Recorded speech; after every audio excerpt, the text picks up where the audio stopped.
Hello, today I'm going to present you with some information on differentiated instruction. We will discuss a little bit about what it is and how it can be implemented within the classroom. First, a quote.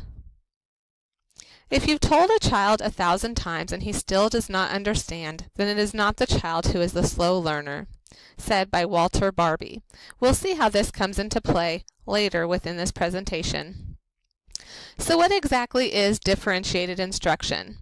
Well, it is a way that teachers can make adjustments to the curriculum and the ways in which they teach to make sure that all children are engaged in learning all the time. So this will include the average learners as well as those who score both above grade level and those that may struggle with different content.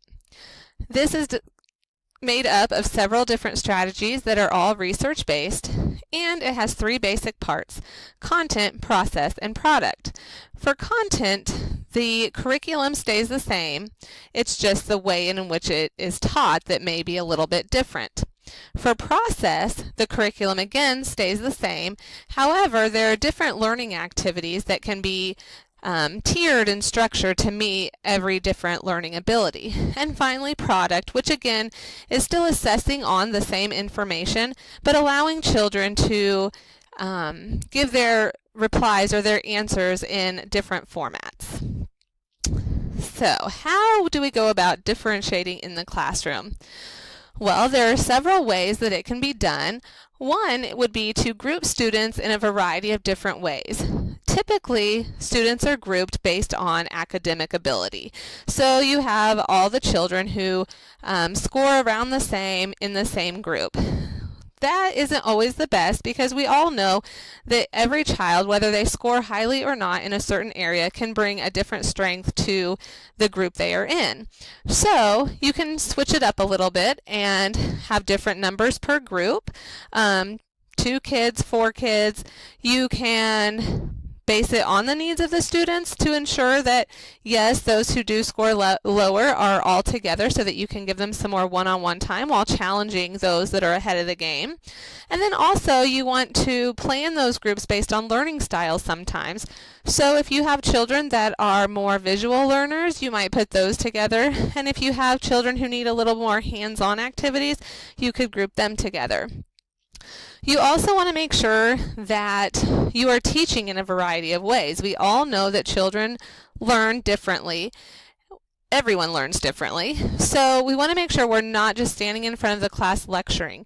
It's really hard for those visual learners to get much out of a lecture that they are hearing. So it helps to enhance your lessons with visual supports. And then for those hands-on learners, you want to have some activities that they can get in there and actually experience the topic you're teaching.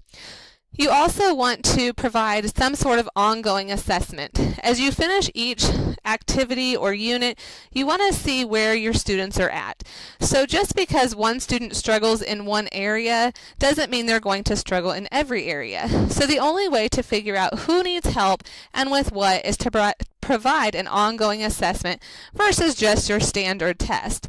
And then you can adjust your lessons as needed. You also want to let children know or show what they know in a variety of ways instead of just using standardized tests. So we know that some people get that pressure of test taking and they just don't perform well even if they know the material. So by allowing them different ways, such as writing a research paper, videotaping a speech or a play, a skit that they put together, just as long as you can tell by the material they present that they have grasped what you have been trying to teach them, all of those different ways can work. And then to do all of these things, you have to know your students. You have to know how each student feels about school, different topics, how they feel about being successful in the classroom, and what discourages them. You will need to know who your children are that are okay with getting up and speaking and reading in front of the class, and maybe those that aren't. Just because a child doesn't raise their hand to answer every question does not mean they're not grasping the material. They may just be a little bit shy. So, preparation.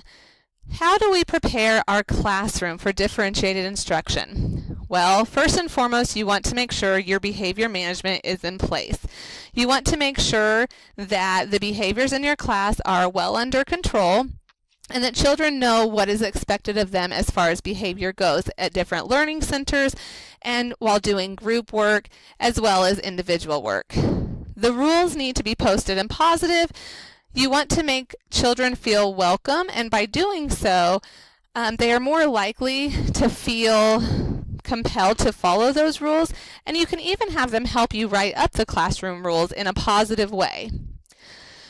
Teachers also need to make sure that in their classrooms they have a variety of materials, both to be in learning centers or accessible for students as they work through different units of study. Again, not just visuals, not just audio, but even some hands-on items, and you want to make sure you have those for each unit. And you want to make sure those learning activities and learning centers will engage, again, like I said, all types of learners and based on how they learn. There need to be quiet areas where children can work alone, do computer work, or even work in pairs, but just where there's not all the noise and the hustle and bustle of the classroom. And you also want to make sure that all children feel welcome. That is first and foremost in helping children to succeed in the classroom, that they are feeling welcome there. So how do you prepare your students for what differentiated instruction looks like? Well, at the beginning of the year, you need to make sure that you have learned or taught and they have learned and practiced classroom procedures. Again, they need to know what is expected of them, whether they are working in pairs, in small groups, with the teacher, one-on-one. They need to know where to go if they have a question while you are working one-on-one or with a different group. So as long as you have worked with them and you have let them know what those procedures are, that will help them to be successful in this type of classroom. In order to help you know how each child learns best, there are several different types of questionnaires out there that you could have them fill out to get an idea of that. And make sure that students know that each one of them in the classroom is unique and they may need something different from you at different times, but the material being learned is the same. So some of your higher learners may feel like the work for some of the students is easier. And again, just let them know that at this time, that is what those students need. And also introduce children to a variety of activities that will help them learn new material through that process. Have interesting learning centers and teach them how they are to be used and what they can learn from these different areas. And again, you just want to make them feel like a valued member of the classroom and that they are a successful learner. The look of differentiated instruction in the classroom. So, what this looks like, I added a few pictures for you to see.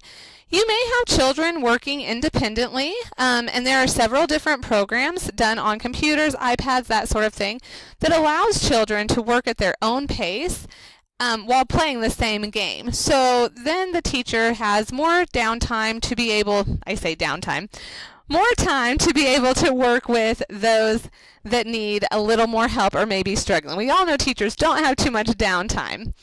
Again, the variety of teaching methods, several different types of groups, small group, with a teacher, without a teacher, all kinds of different activities. You want to make sure that children are engaged and interested in what's being taught.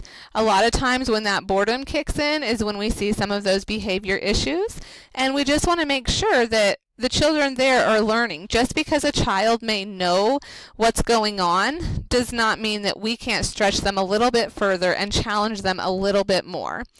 We want to make sure our students feel comfortable answering and asking questions, that it's a safe place for them, whether they understand or they don't understand, that they can get help.